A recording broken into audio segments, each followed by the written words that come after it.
Hi, I'm Phil Soussan and welcome to another one of my videos in the Masterclass series where I get to go over songs which I'm known for playing, and we go over them in a little bit of detail, go through the parts and find some of the cool little nuances that I like to put into these performances, and hopefully you can learn something from this. It's not only entertaining, it is educational as well. So today we're going to look at the 1983 Dio hit Rainbow in the Dark. Of course, the original song was played by the great Jimmy Bain, and Jimmy was a dear friend of mine, and more so than that because he was a little bit older than me, and so when I was growing up I looked up to him as well as somebody I had very much admired. A lot of stuff I loved in his playing, and he had that kind of what's become known as a very British sound, although admittedly he was not British, he was Scottish.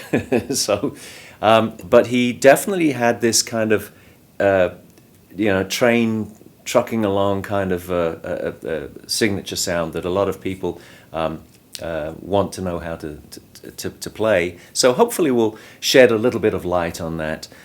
So the first thing I'm going to do is I'm going to play through it, and once I've played through it, we will stop, we will go back, we'll break it down into the individual parts, and hopefully we will learn something from this. So without further ado, Rainbow in the Dark. Of course, it starts on the big G chord. It's in the key of A, and then it goes into the whole track. So we'll do that. Rainbow in the Dark.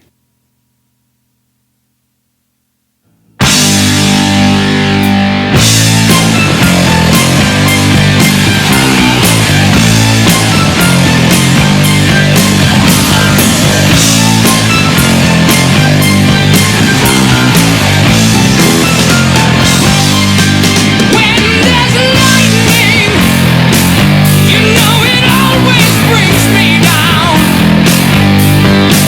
Call the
Rainbow in the Dark. So, basically what happens in this song is that the riff with the keyboard riff is very similar in the intro, the outro, and the verses and the choruses. And the bit that separates it is the pre-chorus or B section or whatever you want to call it. So if we look at the very main riff, which is basically, it's in the key of A, so you start on the G,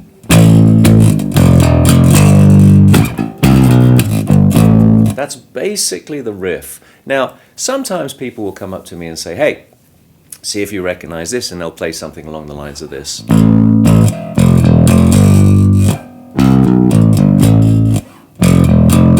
And it sounds pretty cool. They're playing the right notes. You can't knock it for anything. But what I like to do is I like to try to incorporate as much musical information as I possibly can into my parts so that I'm bringing as much to the table as I can. Now that would include rhythmic elements, melodic elements, everything else, everything I can think of that's going to improve the performance of what it is that I'm doing. So I'm going to use a lot of dead notes. I almost said dead beats. Dead notes. And by dead notes, I simply mean notes which are played but not played. They're muted. So I use them as in a rhythmic fashion. So, for example, I would play this line as such. I'd play.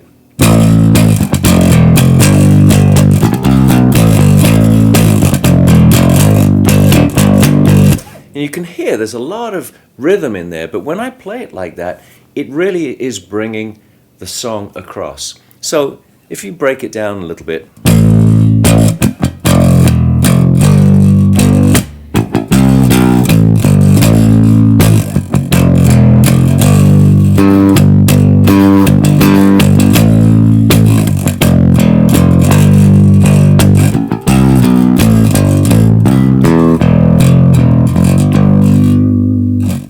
Of stuff in there, and I also touch, and as a throwback to the little keyboard part that we do in there, that's how I finish the phrase. It's important to do this. When we play this song with my band, Last in Line, we don't have that keyboard part because we don't use keyboards, but it's really remarkable because when people hear the song so well played, they are so familiar with that little signature part that they almost hear it. It's not, you don't miss it.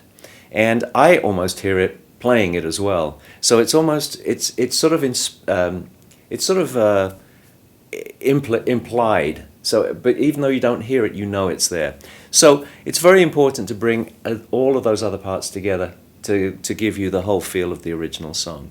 So if I play that at speed,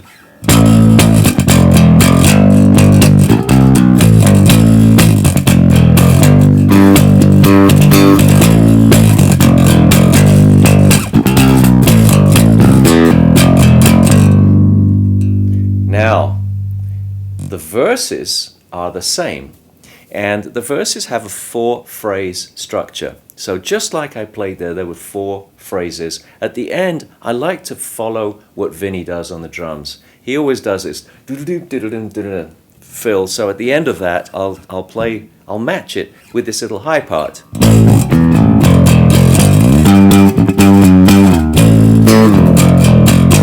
And then I'll go to the next section. It's nice to be able to match what the drummer is playing. It just makes for a much tighter rhythm section.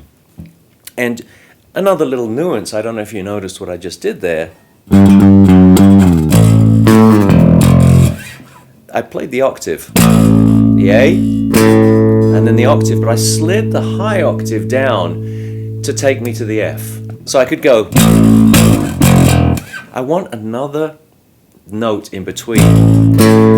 So there it is. So it's actually, 4 notes, right? 1, 2, 3, 4.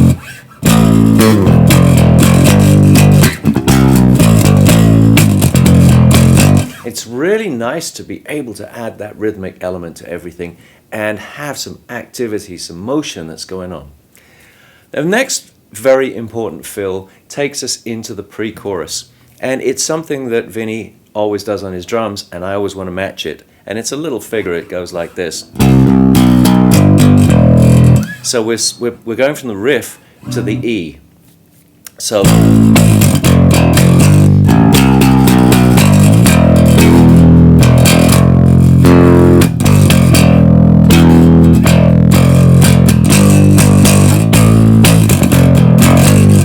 and that's the little pre-chorus section. We then go into the chorus, the Rainbow in the Dark chorus.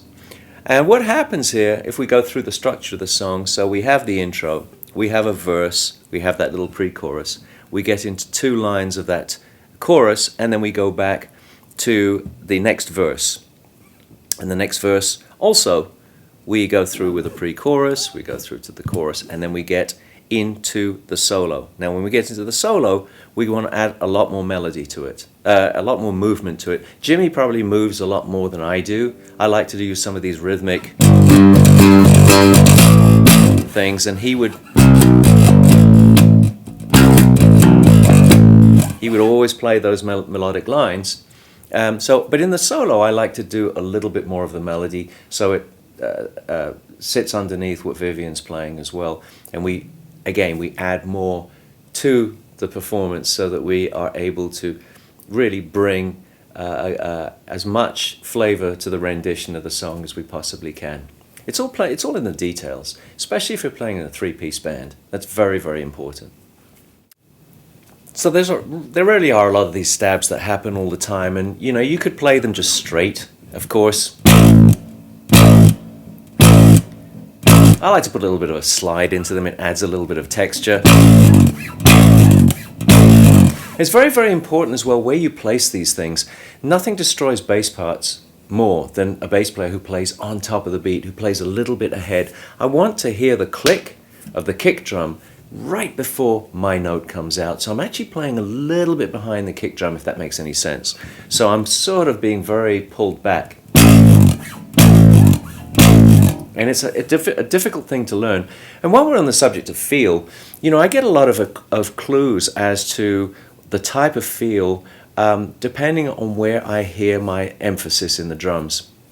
What do I mean by this? Let's say your drummer's playing a straight rock beat, right?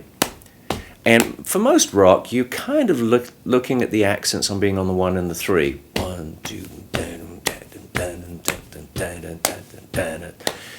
this track, don't take this the wrong way, this track sounds to me more like a dance track. And a dance track, the accent would be on the snare, be on the 2 and the 4. So that's what I'm hearing.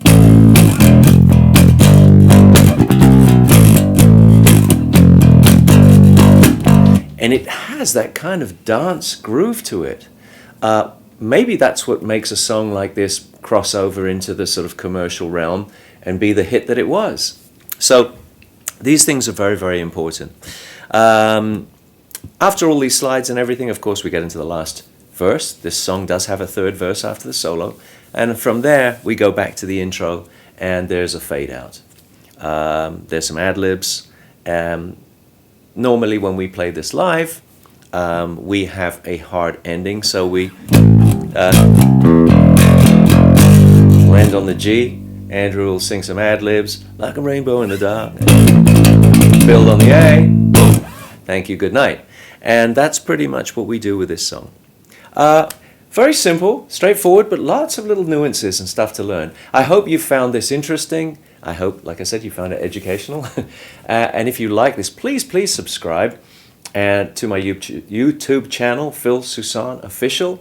There are other videos up there, and I will be adding more of these in due course. So I'm sure you'll enjoy them. And if you do have any, please let me know. Or if you have any questions, please write the questions down. I will get back to you and answer the questions. Sometimes it takes me a little while, but I will get back. I will get round to it. So thank you again for watching. Happy bass playing, rock on, see you out there on the road, all the other cliches, but please come back and see us again soon. All right, take care.